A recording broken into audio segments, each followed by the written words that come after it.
Welcome to Burlap Teachers. Enjoy the video. You start by confirming the device itself works. Plug it into a known good machine to rule out hardware failure.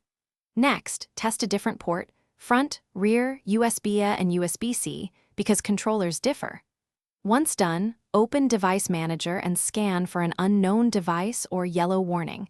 That tells you Windows sees something but lacks a driver. You'll act based on that diagnosis, so don't skip these steps. They narrow the problem fast and keep you from reinstalling blindly. You should uninstall the suspect device in Device Manager and then reboot.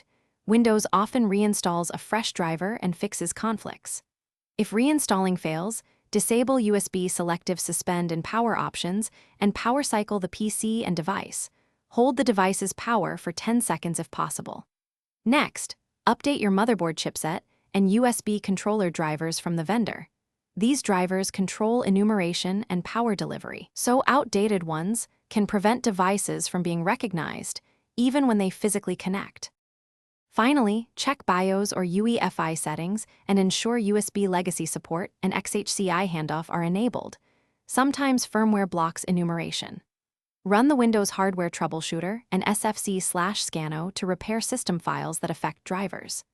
If you still fail, boot a Linux Live USB to confirm the hardware. If Linux sees the device, the issue is Windows-specific, and you can focus on drivers or registry fixes. Troubleshooting tip: if nothing helps, test another cable or a powered hub. Sometimes it's just power. Thanks for watching. Consider subscribing if this video helped you.